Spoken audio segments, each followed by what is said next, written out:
Hello and welcome back to Afterglow episode 76, where we're going back to the Sega Genesis to discuss what is, in my opinion, one of the best early fighting games out there, which is a cool middle ground between the early fighting games on the NES to the more modern fighting games that came out later on. To me, this is like that right in the middle of the evolution of fighting games, and I think about a unique story on how I experienced it, because my experience kind of came at the end of the Genesis life cycle. Hadn't played this game before, and honestly, I got a different version of this game than you might expect, but we'll go into all of that after our music break.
Okay, so with my experience for the original Streets of Rage, I had actually played the second one first. I had a buddy that had a copy of it, and we played a little bit of two-player on it.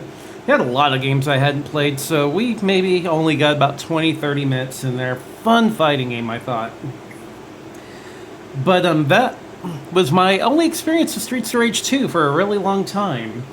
But I happened to be at a Walmart, and I'm going through the little bargain bin thing that they had with games, and I come across this weird Genesis game with a six-pack on it. I noticed it has a copy of the original Sonic the Hedgehog. Now, while I had borrowed and beaten the original Sonic, I did not own a copy of it at this time. I had Sonic 2, and I had Sonic and Knuckles, but I didn't have 3, and I didn't have the original. I'm like, I'd like to have the original, and this is like a $5 game, and it's got 5 other games I've kind of heard of, but I don't think I've played yet. So I went ahead and grabbed it. And for reference, if you're interested, the other games in there were Golden Axe, Revenge of Shinobi, Columns, Streets of Rage, Super Hang-On, Sonic the Hedgehog. That's all 6. And, wow, what a collection. Let me tell you, I got this cartridge home. And, of course, I played Sonic first because, I wasn't really interested in the racing game like Super Hang-On, although honestly, it's pretty good. Like, even for someone like me who doesn't get into racing games all that much, it's pretty good. Columns, which is an interesting puzzler. It's not Tetris, but it's a decent puzzle game on its own. And those two are why we consider the bottom tier on this cartridge. And when your bottom tier are games like that, ooh boy, nowhere to go but like... I can't even explain it. If that is your bottom tier, and those are two solid games, then everything else in this cart was awesome. Had a blast with Revenge of Shinobi, loved Golden Axe, of course we all know Sonic, and then there's the original Streets of Rage. Now at first I was iffy on it, because I was used to Final Fight on the Super Nintendo as my side-scrolling beat-em-up, and this game didn't have the graphics of Final Fight. What it did have, however, is phenomenal gameplay. Just the differences between the three characters, which, oh yeah, you get to play as all three characters in this one, whereas in the Super Nintendo Final Fight, you only get two of the three arcade ones. And it has two players simultaneous right off the bat, whereas Final Fight, that was a one-player game on the Super. What were they thinking? God, like, they nailed it in this game. And then the fighting mechanics are definitely better than what the mechanics are in the original Final Fight. You can more or less grab enemies from the front or the back. You have sippers in the game. Like, I usually played as Axel. In his sipper, the screen scrolls back really fast and a cop car pulls up and he fires this big, like, napalm that comes out of a bazooka as a screen clear. And it was really wild. And I'll tell you what, it's a heck of a lot more impressive than Hagar swinging his arms around, I'll tell you that. Again, I do enjoy Final Fight, and it's a good game for its time, but man, once you get past the fact that Streets of Rage isn't as pretty as Final Fight, oh man, the gameplay is just phenomenal. Like I said, I typically play as Axel, and he's more or less the power character. He hits exceptionally hard, but he can't... You ever heard the phrase, white men can't jump? Old phrase, I know. But Axel don't jump real well. The other character that I really liked playing as was Blaze, because she was a female character, and it's eye candy. But she does have a good jump. She's got a strong jump kick. The only issue is that I do believe she has the weakest attacks out of all the main characters. That being said, she's eye candy. And then you got the other dude, Adam. I believe that he's got decent power and he can jump really well, but he's also very, very slow. So for the most part, I played as Axel. And then, once you get past the graphics, the music hits. And, yeah, the music kind of beats Final Fight. And that hurts me saying that, because I love the Super Nintendo sound chip, and I'm not a fan of the Genesis chip. But what they do with the Genesis chip in this game, with this, like, bumpin', beatin' music, it sounds incredible. And it does kind of beat the Final Fight soundtrack for me. But first stage, you're fighting in the street. You've got that hard-hitting techno beat going on, and it just fits so well. Second stage, you're kind of in like the inner city area. It's the music kind of slows down a bit. Honestly, the second stage to me is kind of boring. The first stage nails it, whereas the second stage, it's dull. Then you get to the third stage, which is like on a beach, and you see the waves rolling in and out and everything, and it's cool again. You get through that to a bridge, and then you go aboard a ship. Then there's a factory. Then there's an elevator, because of course every fighting game in this era has to have an elevator stage. Final Fight had its elevator stage. I think only the arcade version had it. I don't think the Super Nintendo version had it. Again, another point for Streets of Rage. A lot of the Turtle games had the elevator. And then finally you got the headquarters where you can fight Mr. X. And this is something that I didn't realize, because I only played this game one player at the time. But when you fight Mr. X, he gives you the ability to take over his empire. And in the one-player game, if you accept it, you actually go back to, I believe, stage 6, and you have to beat the game again. Now, if you're playing 2-player, that's where it gets wicked. Because in 2-player, I think it still kicks you back, but then after you beat Mr. X, you two face off against each other, kind of like in Double Dragon 1, and the winner runs the Empire. So that's really, really cool, and I never got to see that as a kid. Speaking of stuff I never got to see as a kid, there was a commercial for this game. I found it while doing research for this episode, and I'd never seen the commercial. So we're going to stop for just a moment, and I'm going to run the audio for that commercial. The largest and hottest library of 16-bit games plays on Sega Genesis. Featuring Streets of Rage, the fighting game that'll knock your socks off. With 40 individually controllable attack moves. And a neighborhood crawling with punks, muggers, and urban slime.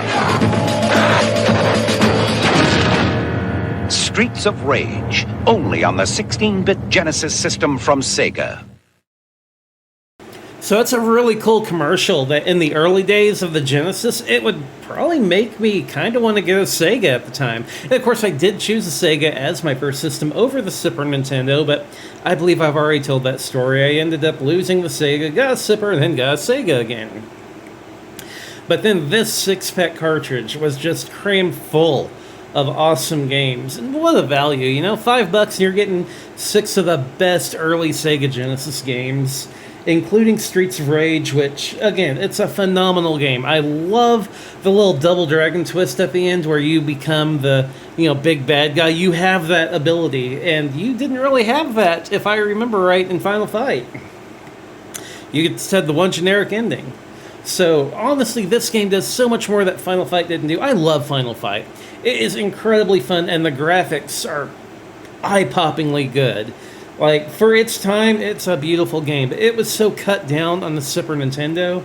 Whereas with Streets of Rage, we got, like, a full package. And it's just such a blast to play. So, again, if you haven't experienced the first one, yeah, the second one is superior.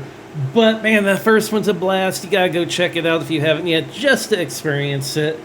It's not that hard of a game. You might game over a couple times before you beat it, but you will eventually beat it.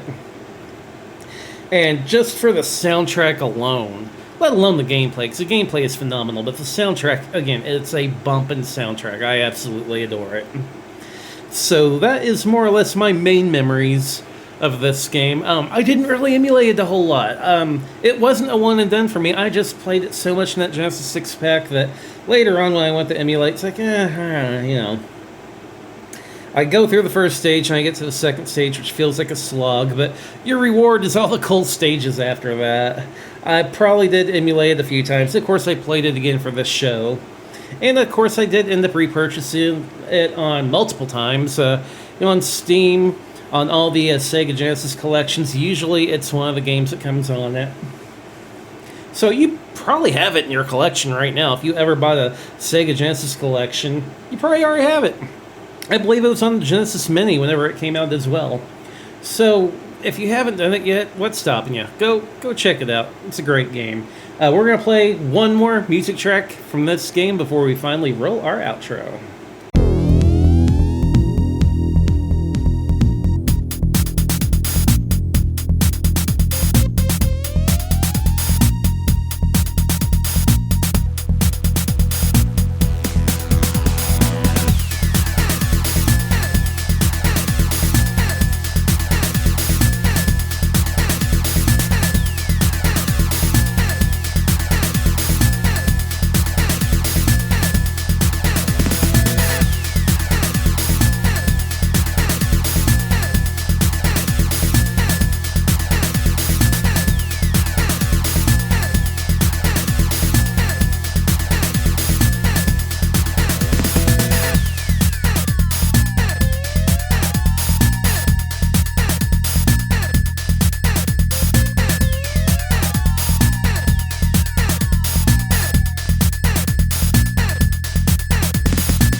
Thank you so much for joining me again for another episode of Afterglow.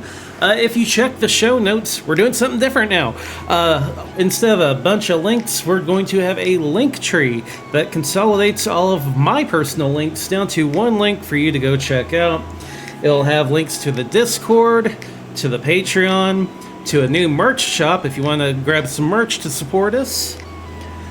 On top of that, there are three other separate links where you can check out friends of the show, including Retro Gaming Roundup, Secret Levels, and the Lost and Gone podcast.